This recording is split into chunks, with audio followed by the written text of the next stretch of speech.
오늘 설교는 다니엘서의 마지막 시간, 마지막 설교입니다. 다니엘에 대해서 우리가 어떻게 말할 수 있을까요? 다니엘은 어려서부터 늙기까지 올해 우리 은혜의 교회 표어처럼 하나님과 함께 날아올랐던 사람입니다. 이사야서 40장 31절 말씀대로 다니엘은 어려서부터 늙기까지 여호와를 앙망함으로 새 힘을 얻어서 독수리가 날개치며 올라가는 것 같이 하나님의 영광의 세계를 비상했던 그런 인물이다. 이렇게 말씀드릴 수 있습니다. 오늘 다니엘, 오늘 이 마지막 시간인데요. 다니엘을 통해서 또 다니엘이라고 하는 성경을 통해서 21세기를 살아가는 저와 여러분들에게 어떤 교훈, 어떤 말씀들의 의미가 있을까요? 좀 몇 가지 복습하는 의미에서 정리를 이렇게 해볼 수 있겠습니다. 다니엘서가 우리에게 주시는 교훈, 첫째는 경건 생활입니다. 경건 생활. 다니엘이 소년 시대부터 우상의 음식을 먹지 않겠다. 음식이 절제. 동료 친구들과 영적인 친구들과 아주 신령한 교제를 나누는 것. 또 하나님의 계시를 수납하는 것, 받아들이고 또 그 하나님의 계시의 의미를 알기 위해서 묵상했던 그런 생활들 뿐만 아니죠. 하루에 3번씩 뜻을 정하여 그가 늘상 하던 대로 습관처럼 기도했던 신앙생활들. 또 그런가 하면 그가 나라의 요직에 부름받았을 때는 어떻습니까? 청렴결백한 직장생활, 뭐 이렇게도 말할 수 있겠지요. 불신자들까지 감동시키는 영적 감화력이 있는 사람, 영적 순결함이 있는 것. 바로 이 다니엘의 모습을 통해서 우리에게 주는 경건의 능력, 경건 생활을 교훈 얻습니다. 두 번째로는 리더십입니다. 지도력입니다. 다니엘은 세속사회와 하나님 나라 사이의 긴장관계 속에서도 아주 훌륭한 리더십을 보여주었습니다. 전문성을 갖추고 도덕성을 갖춘 지도자였습니다. 신앙적인 패기와 열정을 겸비했던 사람들입니다. 신앙적인 문제 때문에 동료들에게 미움을 받고 질시를 받았지만, 그래서 큰 혼란과 어려움을 겪었지만 그를 등용했던 왕들은 결코 다니엘을 포기할 수 없는 그야말로 인정받았던 리더십의 소유자였습니다. 다시 말하면 오늘날 예수 그리스도를 믿는 그리스도인들이 이 세상 속에서 어떻게 리더십을 발휘할 것인가. 우리가 뭐 높은 자리에 올라가서만이 리더가 되는 건 아니에요. 우리의 삶의 현장에서 주변 사람들에게서 어떻게 좀 이런 리더로서의 역할, 능력을 나타낼 건가, 거기에 대한 교훈을 얻을 수 있습니다. 세 번째로 다니엘을 통해서 배우는 것은 믿음 생활의 전공법입니다. 다니엘은 어떤 어려움들이 올 때 피해가거나 도망가거나 타협하거나 술수를 쓰려고 하지 않았습니다. 환난과 박해 속에서도 신앙을 지킨 모범적인 성도입니다. 민족의 죄악 때문에 고난을 당하고 또 자기의 경건생활, 믿음을 지키는 경건생활로 인해서 많은 고난과 환난을 겪었지만 그 속에서도 세상의 방법이나 술수가 아닌 신앙의 전공법을 택했다는 것입니다. 여러분, 오늘날 여러분들의 생활 가운데 당하는 어떤 어려움이 있습니까? 고난이 있습니까? 건강이든 물질이든 아니면 관계 문제가 있습니까? 여러분, 돌아가려 하지 마십시오. 영적인 전공법을 써야 됩니다. 그럼 그 전공법이 뭐겠습니까? 제가 다니엘서를 1장 처음 시작할 때 우리가 뜻을 정합시다 그랬어요. 1월 첫째 주일이기도 해서 그랬겠지만 뜻을 정하자. 그래서 다니엘은 기도의 뜻을 가졌다. 하나님의 말씀을 읽고 묵상하는 뜻을 가졌다. 그리고 다니엘은 범사에 감사하는 뜻을 가졌다. 제가 다니엘 1장 처음 시작할 때 그 말씀을 드렸습니다. 기도하는 결심, 말씀을 읽고 묵상하는 결심, 범사에 감사하고자 하는 이 결심, 이것이 다니엘의 어려서부터의 그 결심이었습니다.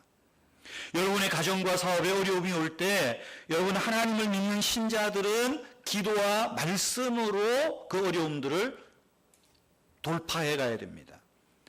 우리가 당하는 고난에서조차 하나님의 놀라운 섭리가 있음을 믿고 고난과 역경조차도 하나님 앞에 감사하는 것, 이것이 전공법입니다. 한마디로 말하면 기도와 말씀과 감사는 하나님을 붙드는 생활입니다. 그래서 영적 믿음 생활의 전공법이란 다른 거 아니에요. 하나님을 붙들겠다. 하나님을 붙들겠다는 것입니다. 네 번째로 다니엘을 통해서 배우는 것은 하나님의 은총으로 사는 법을 배우는 것입니다. 하나님의 은혜로 사는 법을 배우는 거예요. 우리가 다니엘서를 보면 다니엘에게 주의 사자들과 천사들이 또 이제 앞으로 오실 예수님께서 다니엘을 부를 때 부르는 말이 있어요. 호칭이 있습니다. 혹시 기억하세요? 너는 크게 은총을 입은 자다라는 말이에요. 너는 크게 은총을 입은 자다. 크게 은총을 입은 자다. 이거 은총으로 사는 거예요. 은혜로 사는 것입니다. 특별히 다니엘이 이 은총을 입었다는 말을 언제 듣습니까? 그가 하나님 앞에 기도할 때 이 음성을 듣는 거예요. 여러분, 다니엘이 기도할 때 하나님이 응답을 시작하셨듯이 저와 여러분들이 우리의 삶의 문제를 가지고 기도할 때 하나님도 동일하게 응답을 위해서 일하고 계시는 것을 믿으시기를 바랍니다. 여러분, 누가 은총을 입어요? 기도하는 자가 은총을 입습니다. 이스라엘 민족이 하나님께 범죄하여 하나님의 심판을 받죠. 바벨론의 포로가 되었습니다. 그럴 때 하나님의 진노를 받고 멸망받은 이유에 대해서 하나님은 이렇게 말씀합니다. 너희가 우리 하나님 여호와의 은총을 구하지 않았도다. 하나님의 은혜를 구하지 않은 거예요. 하나님의 은혜를 구하지 않은 거예요. 여러분, 신자들에게 하나님의 은혜를 받는 수단이 있어요. 그것이 뭐죠? 기도예요. 우리가 교리문답을 보면 하나님의 은혜를 받는 수단을 세 개로 이야기를 합니다. 말씀과 기도와 성례예요. 소교리문답 88문답에 보면 이렇게 말해요. 구속의 은덕을, 구속의 은혜를 전달하는 외적이고 통상적인 방편, 수단은 특별히 말씀과 성례, 성례는 세례와 성찬을 말하는 거예요. 말씀과 성례, 그리고 기도다라고 말해요. 말씀과 성찬은 위로부터 오는 은혜예요. 기도는 우리가 은혜를 구하는 자세라는 거예요. 그래서 하나님의 은총으로 사는 생활, 기도의 생활에 있다는 것입니다. 여러분, 기도 없이 여러분의 문제를, 여러분의 어려움들을 이길 수가 없습니다. 여러분들이 사막을 가다가 아니면 밀림을 가다가 모래늪이나 혹은 어떤 그 질퍽거리는 늪에 깊숙이 빠졌다고 생각을 해보세요. 거기서 여러분들이 벗어나려고 하면 할수록 우리가 영화를 보면 알잖아요. 이런 다큐멘터리 보면 점점 들어갈 뿐입니다. 그러나 늪에 빠진 자가 살아날 수 있는 방법은 하나예요. 그 옆을 지나가던 사람들에게 도움을 요청하고 그가 건져 끌어올려내는 방법입니다. 근데 그것도 아무한테나 도움을 구하면 안 됩니다. 5살 배기 애한테 얘야 나 구해줘라 그러면 둘 다 가는 거예요. 그죠? 하나님, 힘 있는 분, 전능하신 분에게 구할 수 있다는 것입니다. 여러분, 누구에게 도움을 구하느냐가 중요한 거예요. 때문에 기도는 신자들이 하나님의 은총을 얻는 수단이고 통로입니다. 기도는 내가 하나님의 은총으로 사는 생활을, 그 사는 삶의 질을 결정하는 하나님이 주신 놀라운 은혜의 방편이요 수단이라는 것입니다. 너는 크게 은총을 입은 자라. 매일 매 순간마다 이런 하나님의 음성을 듣는 저와 여러분이 되기를 바랍니다. 네 번째로 다니엘을 통해서 배우는 교훈은 부활신앙입니다. 부활의 신앙이에요. 우리 12장 오늘 말씀을 4절까지 읽었지만 12장은 한마디로 말하면 고난과 환난 속에 있는 성도들에게 주시는 위로와 희망의 메시지입니다. 여러분, 고난당하는 자들에게 가장 큰 위로와 희망이 뭐겠어요? 부활신앙입니다. 여러분, 2절 말씀을 보십시오. 땅의 티끌 가운데에서 자는 자 중에 많은 사람이 깨어나 영생을 받는 자도 있겠고 수치를 당하여 부끄러움을 당할 자도 있을 것이며, 이렇게 말하고 있어요. 한마디로 말하면 부활신앙을 이야기하는 것입니다. 부활신앙이 없으면 지금 이 9장, 10장, 11장, 12장에서 계속해서 이야기하는 다니엘에게 계시로 환상으로 보여주는 거대한 핍박, 거대한 고난을 이겨낼 재간이 없다는 거예요. 그 환난의 때, 마지막 때에 누가 구원을 얻는가? 여기 말씀 보십시오. 자는 자 중에서 많은 사람이 깨어나 영생을 얻겠다. 하나님께서 부활의 신앙으로 부활의 능력으로 일으키는 자들이 있다는 거예요. 그가 구원을 얻고 그가 승리한다는 것입니다. 오늘날 많은 사람이 열심히 삽니다. 성실하게 살고 있습니다. 그런데 여러분, 우리가 열심히 살고 성실하게 사는 것뿐이라면 아무 의미가 없습니다. 열심히 성실하게 살지만 사실상 그 산다는 것은 내게 주어진 상황 속에서 발버둥 치는 것뿐입니다. 좋아도 왜 좋은지, 중요해도 왜 중요한지 모릅니다. 그러니까 앞길이 막히고 어려움이 오면 이겨낼 힘이 없기 때문에 그 자리에 주저앉아서 한숨과 원망의 삶을 사는 분들이 우리 주변에 얼마나 많은지 모릅니다. 그리고 그런 분들이 열심히 안 산 게 아니에요. 성실히 안 산 게 아닙니다. 연세대학교 심리학과 교수 황상민 교수가 쓴 한국인의 심리 코드라는 책이 있습니다. 제가 이제 도서관에서 빌려서 어제부터 이제 그 책을 봤는데, 거기 보면 이 한국인들이 가장 참 그분 표현이 재밌어요. 이 학자들이 아무리 얘기해봐야 지식 수입자밖에 안 된다고. 정말 한국인의 심리를 모른다는 거죠. 근데 그 황상민 씨가 한 10년 연구하고 내린 결론입니다. 한국인들만큼 열심히 사는 사람 없어요. 한국인들만큼 성실하게 사는 사람 없는데, 한국이라는 사회가 상식이 통하지 않을 때가 너무나 많다 보니까 열심으로 사는데 너무 통하지 않으니까 사람들이 열심히 살고 성실히 살다가 그만 주저앉아 버리고 만다는 거예요. 그래서 우리 한국 사회를 일컬어 뭐라고 말해요? OECD 국가 중에서 자살률 세계 1위, 출산율 세계 최저 출산율 1위라는 거예요. 최고의 자살률, 최저 출산율. 삶의 방향이 없고 삶의 목적이 없는 겁니다. 열심히 안 살아서가 아니에요. 열심히 살고 성실하게 사는데 어느 순간 딱 막혀버리면 그 자리에서 주저앉고 만다는 거예요. 삶을 포기하고 만다는 것입니다. 삶의 방향과 목적이 분명치 않기 때문에 그래요. 그러나 여러분, 삶의 방향과 목적을 분명히 해줄 수 있는 게 뭐겠어요? 부활의 신앙이에요. 세상에서 우리가 아무리 상식을 이야기해도 여러분, 세상은 우리를 짓누어버리고 맙니다.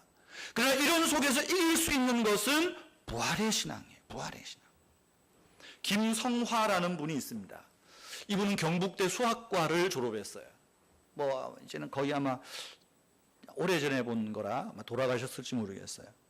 경북대 수학과를 졸업하고 어떤 은혜를 받고 어떤 계기가 되었는지 출가해서 스님이 되셨습니다.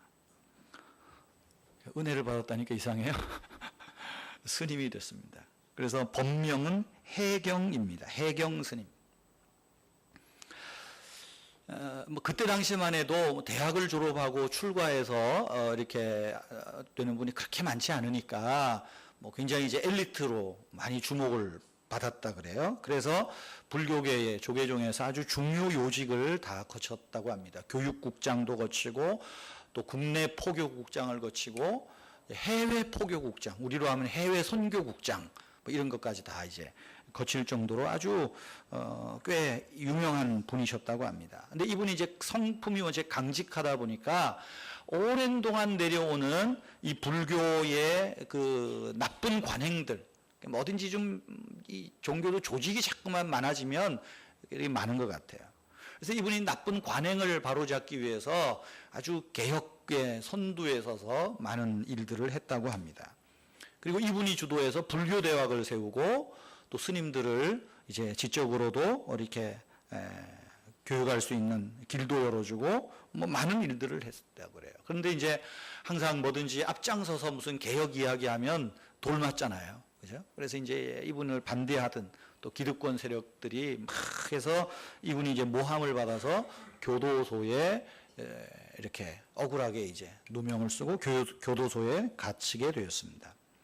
이분이 감옥에서 복역하는 중에 이제 그 책을 이렇게 이제 대출 그 교도소 안에서 책을 받아서 이제 이렇게 읽고 있는데 스님이다 보니까 주로 불경에 관한 것, 스님들이 쓴 이런 책들 이런 책들을 보면서 마음을 다스리고 있었다 그럽니다. 그런데 어느 날 도서관 그 교도관 중에 주임 되시는 분이 요구하지도 않았는데 신약 성경을 이렇게 넣어주더라는 거예요. 그러니까 스님이 어떻게 했어요? 제가 만약에 감옥에 있는데 목사인 거 알면서 이 불고 경전 넣어주면 자존심 안 나쁘겠어? 안 상하겠어요? 이보시오. 내가 말이야 명색이 스님인데 나를 뭘로 보고 성경을 넣어주냐고. 그랬더니 스님이 신청하신 책들이 다 다른 사람이 빌려가고 아직 안 와서 스님이 하도 무료해 하실 것 같아서 이거라도 보시라고 제가 넣어드렸습니다. 당신 기독교인이요? 저 기독교인 아닙니다. 저는 종교가 없습니다. 그런데 그래도 명색이 스님이신데 기독교에 대해서 조금 아셔야 되지 않겠어요? 그래서 제가 이렇게 한번 생각해서 넣어드렸습니다. 그럼 가져갈까요? 그랬더니 에게 둬봐요 그랬답니다.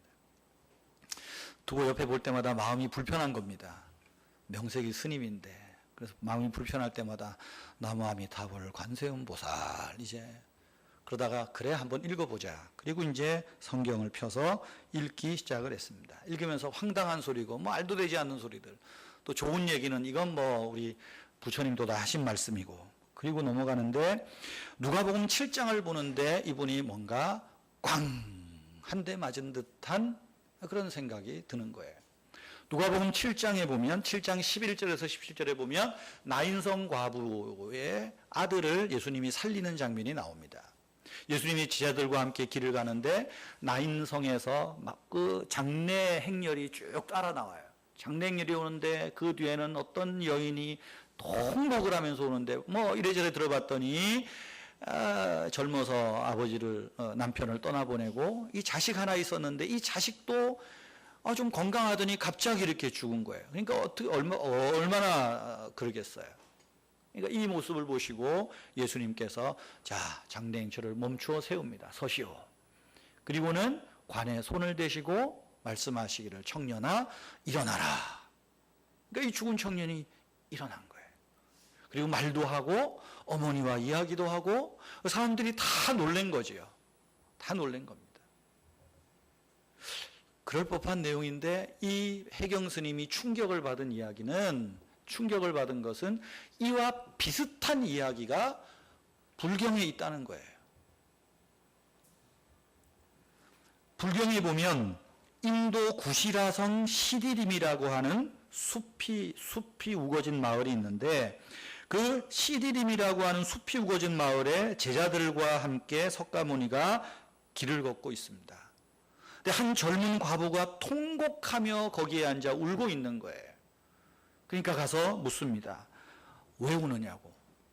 이야기를 들어봤더니 하나밖에 없는 아들이 죽었는데 남편도 없고 이 아들을 살려달라고 애원하고 있는 것입니다. 이때 석가모니가 그 젊은 과부에게 이렇게 말합니다. 그러면 내가 하나의 길을 만들어 주겠다고. 즉시 마을에 내려가서 그 마을 안에서 한 번도 죽지 않은 죽은 일이 없는 그 집을 찾아서 그 집에서 쌀을 얻어다가 죽을 끓여 먹으면 죽은 아들이 살아날 거다. 그렇게 이야기를 합니다. 그러니까 여러분 이 아들을 잃은 엄마의 마음은 어떻겠어요? 어머니의 마음은 희망이 보이잖아요. 살 수 있겠다. 그래서 즉시 내려가서 온종일 마을을 뒤져서 찾습니다. 사람 죽은 일이 없는 집이 어디 있습니까? 있을까요? 없을까요? 없습니다. 부모가 죽었던 자식이 죽었던 다 죽은 거예요. 없어요. 이 말도 되지 않는 소리야. 그래도 혹시나 있을까? 없습니다. 실망을 해서 시디림 숲으로 돌아와서 석가모니에게 말을 합니다. 선생님, 하루 종일 돌아다녀도 사람이 죽은 일이 없었던 그런 집은 없었습니다. 그랬더니 부처님께서 유명한 말씀을 하십니다. 생자 필멸이니라. 살아있는 사람은 반드시 죽는다는 말입니다. 그러면서 말하죠. 인연을 따라서 일어서고 인연 따라서 없어지는 것이니 너무 슬퍼할 것 없소. 이 과부는 그 얘기를 듣고 기쁨이 아니라 절망 속에 돌아갔다. 그 내용이 없겠지만 이 생자 필멸.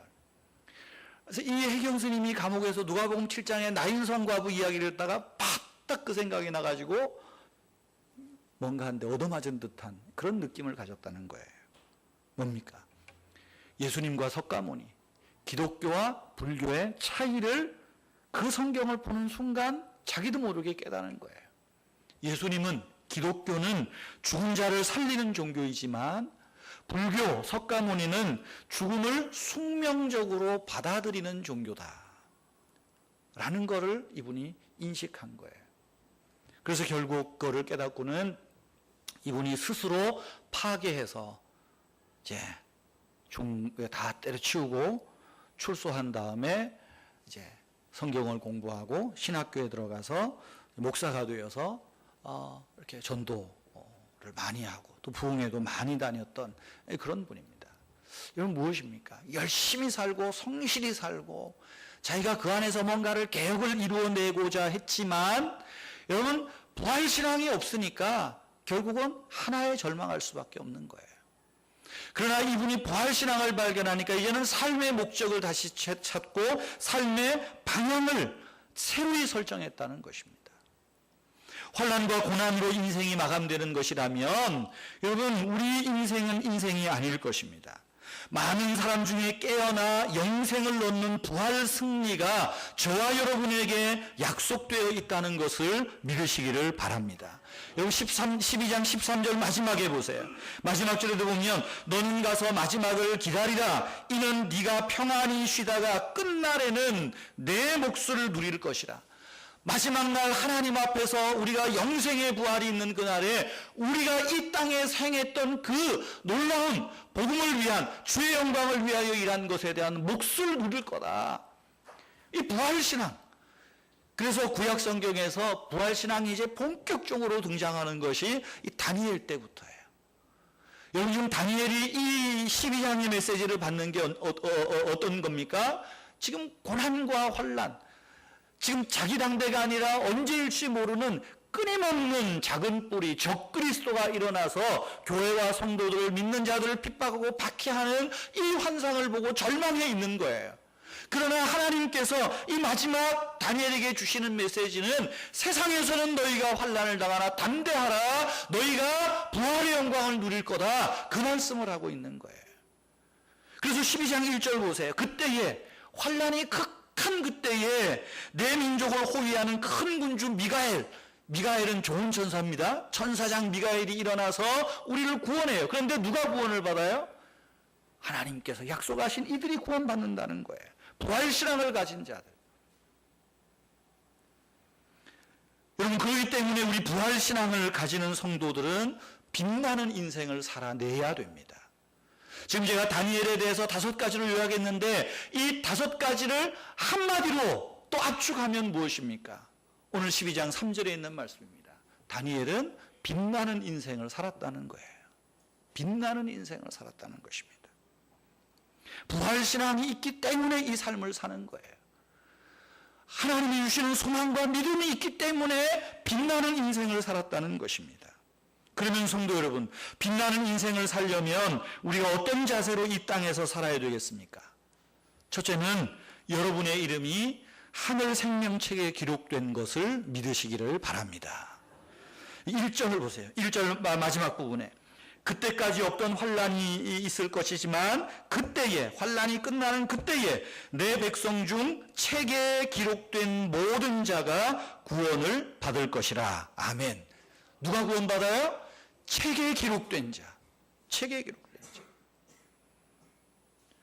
여러분 예수님이 제자들을 전도하라고 보냈어요. 그래서 이 제자들이 나가서 전도를 하니까 귀신도 쫓겨나가고 병든 자도 일어나고 얼마나 놀라운 은혜를 체험하고 기적을 체험했는지 모릅니다. 그래서 예수님께 와서 전도 보고하죠. 예수님 이렇게 합디다. 그때 예수님이 뭐라고 말씀하세요? 누가복음 10장 20절 말씀에 보면 이렇게 말합니다. 귀신들이 너희에게 항복하는 것으로 기뻐하지 말고 너희 이름이 하늘에 기록된 것으로 기뻐하라. 믿으시기를 바랍니다. 하늘에 내 이름이 기록되어 있으므로 기뻐하라는 거예요. 요한계시록 3장 5절에도 말하죠. 이기는 자는 이와 같이 흰옷을 입을 것이요 내가 그 이름을 생명책에서 흐리지 아니하고 그 이름을 내 아버지 앞과 그 천사들 앞에서 시인하리라. 생명책에 기록되어져 있는 그 이름을 우리 주님께서 시인하신다는 거예요. 요한계시록 20장 15절 말씀에도 보면 누구든지 생명책에 기록되지 못한 자는 불못에 던져지리라. 오늘 여기 2절 말씀에도 보세요. 탕의 티끌 가운데 자는 자들 중에서 많은 사람이 깨어나 영생을 얻는 자도 있겠고, 이 사람이 누구입니까? 책에 그 이름이 기록되어 있는 자죠. 그러나 그 뒤에 보세요. 수치를 당하여 영원히 부끄러움을 당할 자가 있느니라. 누구예요? 책에 이름이 기록되어 있지 않는 자. 요한계시록 20장 15절 말씀대로 생명책에 기록되어 있지 않는 자는 영원한 불못에 던져진다 말하고 있어요. 요한계시록 21장 27절에도 말하죠. 무엇이든지 속된 것이나 가증한 일 또는 거짓말하는 자는 결코 그리로 들어오지 못하되 오직 어린 양의 생명책에 기록된 자들 뿐이니라. 우리가 정말 빛나는 인생을 살려면 여러분, 우리가 먼저 확신하고 우리가 먼저 결심하고 우리가 붙들어야 될 것이 있습니다. 뭐예요? 내 이름이 하나님의 생명책에 기록되어 있다는 것을 믿으시기를 바랍니다. 하나님의 생명책에 기록되어져 있는 이름은 어떤 이름입니까? 하나님이 우리를 사랑하셔서 독생자를 보내주신 그 예수 그리스도를 믿는 저와 여러분의 이름이 하늘의 생명책에 기록되어져 있다는 것입니다. 이 기록되어져 있는 이들이 하나님의 영광에 들어가는 거예요. 하나님의 나라에 들어가서 우리에게 맡겨진 그 내 몫을, 자기 몫을 누릴 것이라고 말하고 있습니다. 여러분, 마지막 날에 우리의 명성이나 우리의 성공은 아무런 의미가 없습니다. 환난 날에 우리의 재산도 우리의 명예도 다 불타지고 없어지고 말 것입니다. 마지막 날에 정말 문제가 되는 것은 내 이름이 하나님의 책에 기록되어 있느냐, 기록되어져 있지 않느냐, 이게 문제가 되는 거예요. 하나님의 책에 기록되어져 있는 그는 부활의 영광에, 영생의 부활에 들어가지만 이 책에 기록되어 있지 않는 이들은 영원한 형벌에 들어간다는 것이죠. 요한복음 3장 마지막 절이 그 말씀 아니에요? 예수님이 이 말씀을 가지고 말씀하는 거예요. 나를 믿는 자는 사망에서 옮겨 생명에 이르렀다. 그러나 나를 믿지 않고 거역하는 자는 영원한 사망에 이르렀느니라 말씀하는 거예요. 내 이름이 하나님의 책에 기록되어 있음을 믿으십시오. 그럴 때 내가 왜 살아야 되느냐 이유가 나오는 거죠. 둘째는 하나님의 빛나는 인생을 살기 위해서는 지혜 있는 자로 사는 것입니다. 3절 말씀에 그렇게 말하죠. 지혜 있는 자는 빛날 것이라 말하고 있어요. 지혜로운 사람이 빛나는 인생을 삽니다. 그럼 지혜로운 사람이 어떤 사람입니까? 다르게 말하면 하나님을 경외하는 사람입니다. 하나님을 경외할 때 지혜를 얻습니다. 지식은 교만하게 합니다. 그러나 지혜는 하나님을 경외하는 겸손한 마음을 가져다 줍니다. 지식은 자기를 자랑하지만 지혜는 하나님 섬기는 마음으로 기뻐하는 것입니다. 그래서 솔로몬이 잠언에서 말하는 게 뭐예요? 여호와를 경외하는 것이 지혜의 근본이니라. 근본이니라. 지혜로운 자로 산다는 것은 듣는 마음으로 사는 자입니다. 솔로몬이 1000번제를 드릴 때 뭐라 그래요? 주여 내게 지혜를 주옵소서. 그때 말하는 지혜는 듣는 마음입니다. 듣는 마음. 하나님의 마음을 듣게 하시고 하나님의 말씀을 듣게 하시고, 그래서 하나님께서 그 솔로몬의 기도를 귀히 여기시고 전무후무한 지혜를 주셨다고 말하지 않습니까? 우리가 하나님 앞에 지혜로운 자로 산다는 것, 듣는 귀를 갖는 겁니다. 무엇을 듣습니까? 하나님의 말씀을 듣는 거예요. 그렇다면 이 시간 저와 여러분에게 주시는 하나님의 음성이 무엇입니까? 여기에 빛나는 인생으로 사는 세 번째 진리가 있습니다. 3절 다 같이 한 번 더 읽겠습니다. 3절 시작.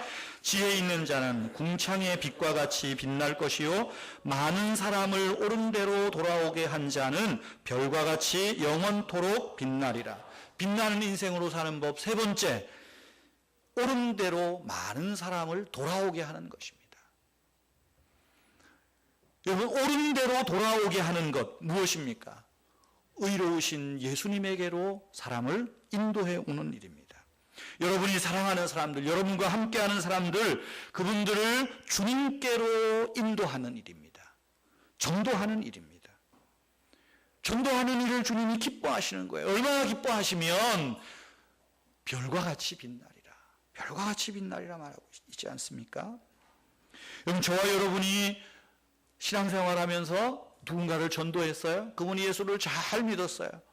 그렇다면 여러분은 빛나는 인생을 살고 계시는 겁니다. 여러분이 마지막 날 하나님 앞에 섰을 때 여러분의 머리에 씌워줄 면류관이 무엇인 줄 압니까? 여러분들이 이 땅에서 옳은 대로 주님께로 인도한 그분이 여러분의 면류관이에요. 바울이 뭐라 그래요? 내 자랑이 무엇이냐? 너희니라. 너희가 나의 기쁨이요 나의 면류관이라. 그렇게 말했거든요. 여러분, 잘 사는 길이 뭡니까? 빛나는 인생으로 사는 게 무엇입니까? 돈을 많이 벌고 큰 가업을 이루고 단체장이나 국회의원 나가서 뭐 잘 해가지고 명예를 내는 것 귀한 일이겠지요. 그러나 여러분, 잘 사는 길, 빛나는 인생을 사는 길은 많은 사람을 옳은 대로 인도하는 것임을 믿으시기를 바랍니다. 오늘날 전도하기 어렵다고 말합니다. 어려울 뿐만 아니라 요즘은 교회들마다 교인들이 줄어든다고 아우성입니다. 그러면 전도를 포기해야 될까요? 그럼에도 불구하고 마지막 환난의 때, 고난의 때일수록 우리가 해야 되는 게 있어요. 여호와를 경외하는 지혜로운 자들은 많은 사람을 옳은 대로 인도해야 된다는 거예요. 그것이 별과 같이 빛나는 인생을 사는 것입니다. 어떻게 전도할 것입니까? 여러분, 주변 사람들과 관계를 잘 맺으십시오. 관계 맺음이에요. 요즘은 하도 교회에서, 제가 목사라서 저도 그러지만 하도 목사들이 요새 이상한 소리들을 많이 하니까 전도가 안 됩니다. 목사들이 하도 못된 짓을 많이 하니까 전도가 안 됩니다. 또 목사만 그러면 내가 좀 그러니까 장로님들도 나가서 하도 못된 짓 많이 하고 권사님들도 못된 짓 많이 해가지고 전도가 안 됩니다. 뭐 어떤 목사님이 그랬다면요, 가난한 집 애들이 경주 불국사나 수학여행 갈 일이지 뭐 한다고 배 타고 제주도까지 수학여행 간다고 해서 이 난리 치느냐고. 그 모 후보 아들이 총리한테 그러는 거 미개인이라는 말, 틀린 말은 아니라고. 또 대형교회 목사가 이따 소리 하니까 어떤 분이 또 트위터에다가 그렇게 글을 올렸다면요, 사탄도 이런 말 안 하겠다.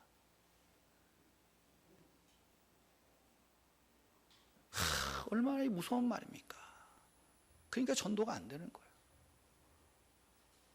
전 그러죠, 요새. 제발 대형교회 목사들 좀 입 닫고 살아라. 내가.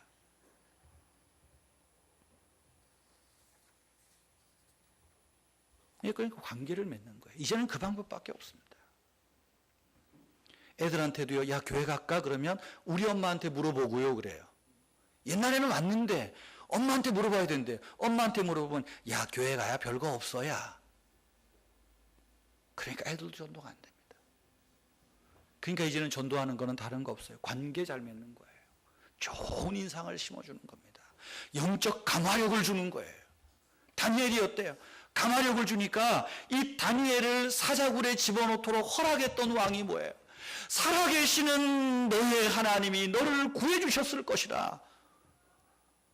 그리고 느부갓네살이 회심하잖아요. 감동을 주는 삶이 있어야 돼요. 여러분, 그래서 우리가 좀 관계를 통해서 전도하고 옳은 대로 사람들을 인도해야 된다는 거예요. 전도는 포기할 수 없는 우리의 사명입니다. 전도는 뭐 시대가 이렇더라고 해서 나 하나 잘 믿고 예수 믿고 천당 가면 되지, 이것이 아닙니다. 그럼에도 불구하고 옳은 대로 많은 사람을 인도해야 된다는 거예요. 그것이 빛나는 인생을 사는 길이라는 것입니다. 사진을 몇 장 보여드리겠습니다. 첫 번째 사진은 영국 웨일즈의 하노버 교회입니다. 조만한 교회입니다. 그 다음 사진. 이 외국의 유럽 같은데 영국 가면은 교회 앞마당에 이런 무덤들이 있어요. 교인들 무덤이. 그 하노버 교회 앞에 있는 하나의 비석입니다. 이 비석의 주인은 누굴까요? 토마스 목사입니다.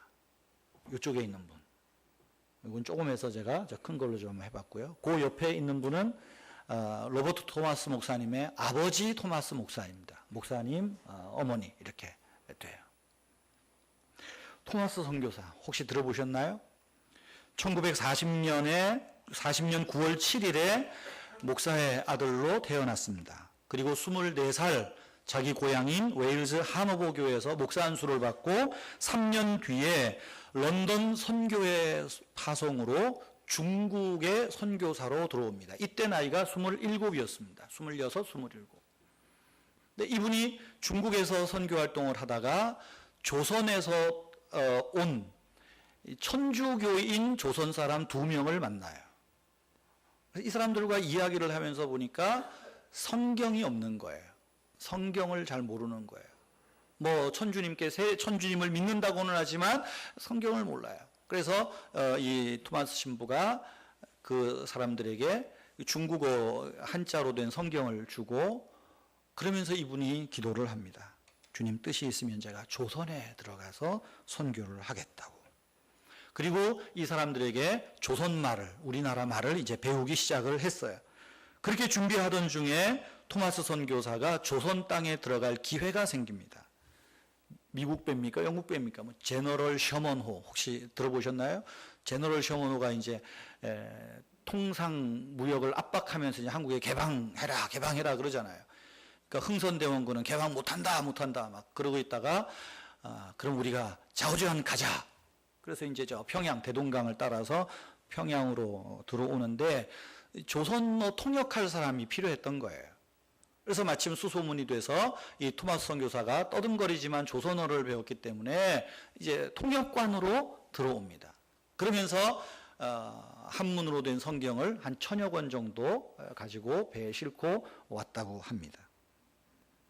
근데 아시다시피 대원군의 아주 폐쇄 정책으로 해서 한판 크게 붙어서 제너럴 셔먼호가 불타버리죠, 그죠? 그리고 어쨌든 우리나라가 이깁니다.